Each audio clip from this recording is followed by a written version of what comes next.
Nigerians have hit out in frustration and anger at election officials. This after a last-minute delay to voting just as they were preparing to cast their ballots. Many people were taken unaware by the overnight announcement. Many only found out when they reached empty and unstaffed polling stations. The Independent National Electoral Commission says the week-long postponement of the elections is due to delays in transporting electoral material. Nigeria's Independent National Electoral Commission announced in the early hours of Saturday that the vote will now be held on February 23rd. It has refuted allegations that the delay is due to security or political influence. The Commission says some sensitive election material had been distributed, but all had been returned to the central bank and an audit will now be conducted. The net effect of this is that there is usually roughly 1 month window for the Commission to print ballot papers and result sheets, and either fly or transport them to several destinations until they finally get to each of the polling units. Unfortunately, in the last 1 week, flights within the country have been adversely affected by bad weather. For instance, 3 days ago, we were unable to deliver materials to some locations due to bad weather. Some sensitive materials have been distributed. However, all such materials have been retrieved and will be taken back to the Central Bank of Nigeria for custody. I want to assure you that there will be proper audit to account for all materials. There are fears the delay could throw the country into renewed political uncertainty. Past elections in Nigeria have been marked by violence, intimidation and ballot rigging, and the postponement raised the possibility of unrest. President Muhammadu Buhari and his main rival Atiku Abubakar have urged people to remain calm and patient. President says, I therefore appeal to all Nigerians to refrain from all civil disorder and remain peaceful, patriotic and united to ensure that no force or conspiracy derailed our democratic development. What will I tell Nigerians? I said I'm appealing to Nigerians to please come out and vote, and I'm asking them to be patient about it. Well, as long as they are secured and they are in the right, places, there is no cause for alarm. People across Nigeria have reacted with dismay to the last-minute announcement, but say signs of disorganization were apparent in the days before voting was to start. This is a height of incompetence. The country has never experienced this, that election could be called on the day of election. Who does that? As at 12 o'clock, nobody knew that the election was going to be called off. Immediately, this morning, we're finding out that, the election has been called off. Who does that? It's very disappointing. It's very disappointing. It's very shameful indeed. As a Nigerian, I feel so embarrassed. Because embarrassed as a nation, embarrassment also to the international scene. We all prepared to come here to make a positive change. I slept here. I never even goes down safe. All my eyes, they are open, waiting for them to come and give us the material for us to do the work very well. Then they didn't come. They have just come and tell us that they are coming, that no one come. Postponing it to next week is the best option so that we will get a best election and otherwise. Because as of yesterday, some states have gotten their materials, some states are yet to get their materials. So by the time they conduct the election and some state materials yet to be arrived. So what will you say? So you better let INEC leave it till next week. In 2015, the National Electoral Commission postponed elections by 6 weeks, but this was done with 1 week to go before many people traveled back to their home villages and towns to cast their vote. I'm now joined in studio by journalist Adekunle Owolabi. Adekunle, a very good evening to you and welcome to the Globe. Good evening to you too. Thanks for having me here. We've just seen so many Nigerians venting their frustrations and their anger at the postponement, and I'm sure you're one of them. Yes, I'm also angry, I'm also disappointed, and everyone was really looking forward to today, and the postponement of the election has actually caused a lot of upset and destabilized a lot of things in Nigeria right now. And the Electoral Commission keeps on saying that it's as a result of logistical issues. Do we know for sure what those issues are? There's been speculations everywhere, and it's not confirmed because, I mean, we just have to stick to what the chairman said. But on social media, Twitter, Facebook, everyone was saying this was caused by the PDP, the opposition, or APC. So there's been pointing of hands to everyone saying they're the reason behind it. But we're unsure of that.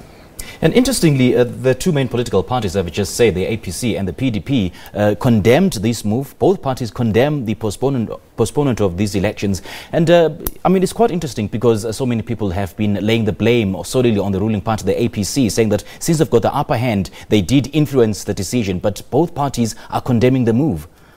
I think it's... Truly, they did condemn the action, but the Nigerian people do not believe that. They think it's an act. It's just for the media to believe they are not in support of what the chairman said. But most of the Nigerian people, they think it's got a hand of a PDP instruction or APC, but I can't really say. But I also think maybe it's got to be more than logistic, because they have more than 4 years to be for the election, and who cancelled an election just 6 hours to the election? They could have cancelled this election on Thursday or Friday, but just a couple of hours, and the election was called off. Very unfortunate. So do you think the postponement will affect the turnout next weekend? I mean, some people travel 500 kilometers to cast their votes, and some for the first time. It is going to have a very massive impact on the turnout, and because we even have an international correspondent there in Nigeria right now. Observers are there, and even Nigerians in diaspora who has taken leave from their work to travel back home to do to play their part in the election, and now they have to go back. I think it's a strategy that just to find a way to.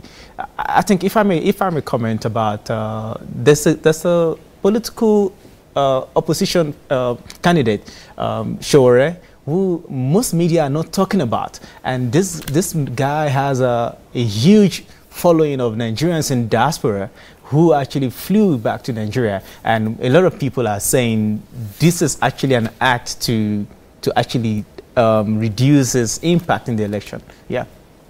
Right. Now, will this affect perhaps the legitimacy of the election and the ultimate winner? Would they have the certain moral authority to lead the country? It will definitely have an impact on it. It will definitely have an impact because APC has been in power, and they will do anything to remain in power, because remember, most of the guys from APC have defected to PDP. Even our former Nigerian High Commissioner to South Africa, who is also part of the APC, he has also defected to PDP. And so APC is so unsure of what the outcome is going to be, because they've seen most of the influencers in their political party going to PDP, and they know their plans, they know their strategy, and we are thinking this could be an inside job where from the INEC and the APC trying to re-strategizing how they're going to go about this election. And having liaised with the observer mission there, do you get the sense that they think, or they are of the view that this will affect the legitimacy of the election, of the outcome of the election? Yes, I've been in conversation with a lot of guys down there in Lagos, in Abuja, in Kaduna, because there is actually a rumor that 66 Nigerians were killed yesterday, and we've been trying to verify that story, and we could not find anything close to such news, and that's coming from a premier of a province in Nigeria saying that 66 people were killed, and that has actually brought fear across the country, thinking there is a violent election happening in Nigeria, and we've never seen anything like that. So we're very careful, and we interacting with the guys on the ground, and just so that we can bring about real news, verified news to the people.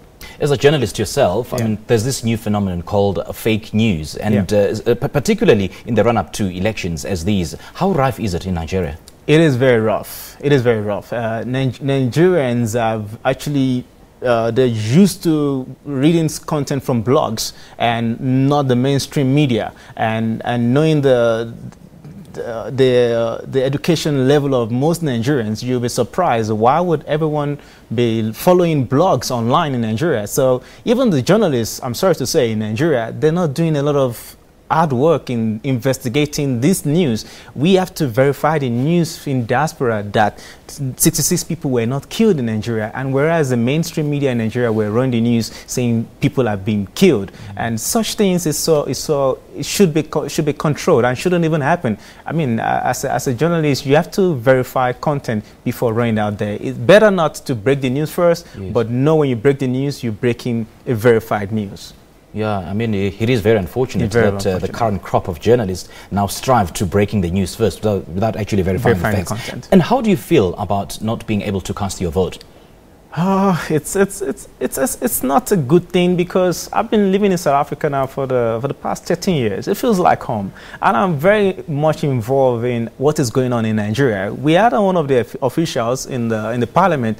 They were here about 3 months ago, and we brought about this issue to them. We want Nigerians to be able to vote in diaspora. We have a very huge I cannot say exactly how many we are in the diaspora, but we have a huge Nigerian population in diaspora who really want to be part of the change they want to see in the country, but the government is denying us that right. I like it when South Africans get to vote in diaspora, but Nigerians can't have that. So it's not a good thing. What are the authorities saying? What's their reasoning for not allowing you to vote? We were told they would take it to the parliament to have a vote on it, but we never got to see the end of that.